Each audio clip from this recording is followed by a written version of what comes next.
काली नजर। माँ, माँ। अरे क्या माँ माँ कर रहा है? बकरी का बच्चा है क्या? अरे माँ, मजाक छोड़ो।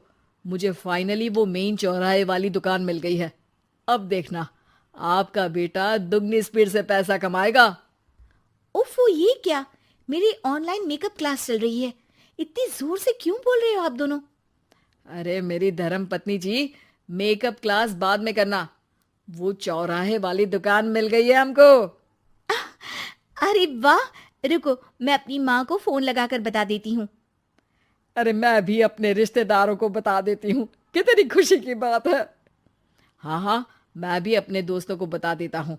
1 हफ्ते बाद रजिस्ट्री है। बस, घर में खुशी का मौका था। उन तीनों ने अपने अपने फोन उठाए और लोगों में बात फैलाना शुरू कर दिया। और रही सही कसर, श्वेता बहू ने अपने पड़ोस में सबको बताकर कर दी। अरे वर्मा आंटी, अब हम भी जल्दी कार ले लेंगे। घर का रेनोवेशन होगा और ठाट से रहेंगे हम भी। अरे, ऐसा क्या हुआ? लॉटरी बाटरी लग गई है क्या? अरे, इस बार चौराहे वाली मॉल में हमको भी दुकान मिल गई है। दुकान नंबर 21, जो एकदम चौराहे पर है। अब ग्राहक बढ़ेंगे तो आमदनी भी बढ़ेगी ही ना। अरे वाह, कितनी खुशी की बात है। मैं बहुत खुश हूँ तुम्हें इतना खुश देख के। बाकी एक बात कहूँ, सबको मत बताते फिरना। किसी की नजर लग जाएगी तो खुशी की खबर वापस लौट जाएगी। हैं? ऐसे थोड़ी ना होता है। अब डरा रही हो? अरे सही कह रही हूँ।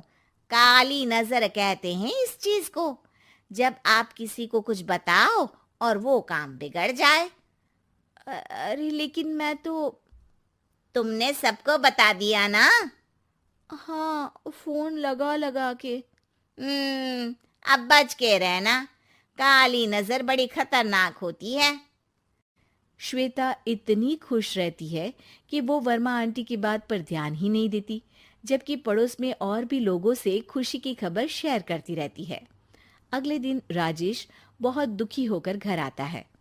अरे बेटा, क्या हुआ? मुंह क्यों सूजा हुआ है?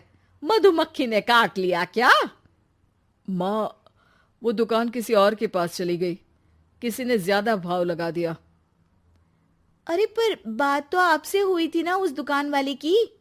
हाँ, आज मैं टोकन अमाउंट देने गया था, तब मुझे पता चला। कोई आकर सुबह मुझसे पहले ही ज्यादा अमाउंट दे गया।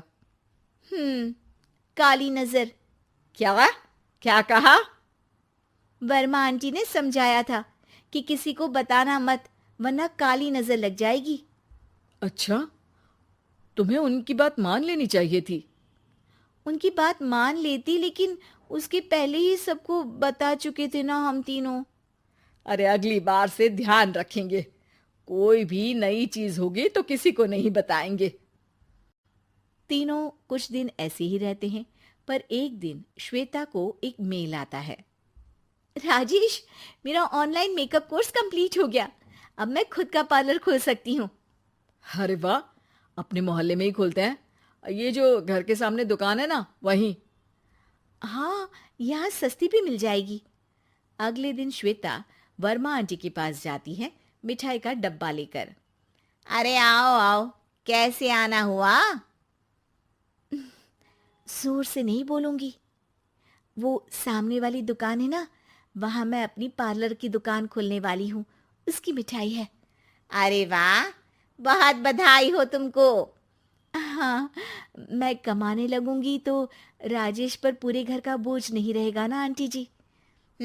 ये तो है। पर ये बता कि तूने ये बात किसी और को तो नहीं बताई ना? अरे नहीं नहीं, पिछली बार गलती कर दी थी। काली नजर लगी किसी की और राजेश के हाथ से वो दुकान चली गई थी। सबको मत बताना। चलो मैं चलती हूँ, कल दुकान की बात करने भी तो जाना है। अगले दिन श्वेता दुकान के लिए मालिक से बात करने जाती है। अरे लेकिन दुकान तो हम कल रात को ही किसी को दे चुके हैं। कल ही? हाँ, कल ही।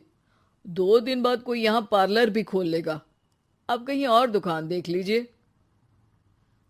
अरे पर हमको भी तो पार्लर ही खोलना था। हाँ भाई, एक ही दुकान है, आधी आधी तो नहीं दे सकता ना मैं। राजेश और श्वेता घर पर हताश होकर आ जाते हैं। इस बार तो किसी को बताया भी नहीं था, अब किसकी काली नजर लग सकती है। सुनो, तुमने माँ को बताया था क्या? अरे कैसी बात कर रही हो, माँ की नजर थोड़ी ना लगेगी। पक्का तुमने किसी को नहीं बताया था ना? सिर्फ वर्मा आंटी को बताया था, उन्होंने ही मुझे किसी को नहीं बताने को कहा। अरे यार, तुम भी सही हो, मेरी माँ को नहीं बताने को कह रही हो, पर वर्मा आंटी को बताना तुम्हें जरूरी लगा। अरे वर्मा आंटी ने ही तो काली नजर के बारे में बताया था ना, वो हमेशा हमारा भला ही तो चाहती है। मेरी माँ भी हमारा भला ही चाहती है। अरे पर चिल्ला क्यों रहे हो? बात नहीं कर सकते क्या आराम से? नहीं आता हो आराम से बात करना, और करना भी नहीं चाहता हूं मैं। दुकान जाने का दुख गुस्से में बदल गया था और राजेश और श्वेता में बात बंद हो गई थी। 2 दिन बाद मोहल्ले में पार्लर का इनॉग्रेशन हुआ, जिसमें मोहल्ले के सभी लोगों को बुलाया गया, पर श्वेता, राजेश और माँ नहीं जाते। माँ, अंदर आ जाओ, क्या देख रही हो? अरे नया पार्लर देख रही हूं अपने आंगन से। देखो, माँ को दूसरे का सुख देखने में कितना मजा आ रहा है, मेरा दुख नहीं दिख रहा इन्हें। यह मेरा पार्लर भी तो हो सकता था। अरे चुप रहो यार, हर बात में लड़ाई क्यों ढूंढ रही हो? राजेश और श्वेता फिर बहस करने लगते थे। तभी माँ ने दोनों को बाहर बुलाया। अरे जरा देखो तो, दुकान चलाने वाले का बोर्ड पर नाम क्या लिखा है? श्रुति वर्मा। गाड़ी निकाले बेटा, हमें कहीं जाना है। काली नजर का इलाज कराने? राजेश अपनी बाइक निकालता है। तीनों ट्रिपलिंग कर रहे हैं। माँ राजेश को उस मॉल वाली दुकान पर लेकर जाती है जहां राजेश अपनी दुकान खोलने वाला था। यही दुकान लेना चाहता था ना तू? हाँ, पर इनको भी दुखी करने लेकर आई हो क्या यहाँ पर दुकान दिखाकर? वहां काफी नहीं था? अरे श्वेता, थोड़ा सब्र रख, अभी पता चलेगा कि हम यहाँ क्यों आए हैं। बता, इस दुकान चलाने वाले का नाम क्या है? अनुपम वर्मा। कुछ समझ में आया? वो दुकान वाली श्रुति वर्मा, ये दुकान वाला अनुपम वर्मा, और हमारे पड़ोस में हमने उस दुकानों के बारे में बताया किसको था? अब वर्मा आंटी को। मतलब वर्मा आंटी ही हमारा काम बिगाड़ रही है? नहीं नहीं, ऐसा नहीं हो सकता, ये बस इत्तेफाक है। राजेश अपना फोन निकालता है और श्रुति वर्मा और अनुपम वर्मा के नाम फेसबुक पर सर्च करता है, जहां ये दोनों ही वर्मा आंटी के रिश्तेदार होते हैं। श्वेता को समझ में आ जाता है कि वर्मा आंटी की ही नजर काली नजर है। अब क्या करना है? कोई भी खुशी की खबर हो तो काली नजर से बचना है, यानी वर्मा आंटी से बचना है। अरे पर मुझे ये समझ में नहीं आया कि वो हमारे साथ ऐसा क्यों करेंगी। अरे बेटा, एक सीख है, दूर के आदमी को आपकी तरक्की से कम परेशानी होगी, पड़ोसी को ज्यादा।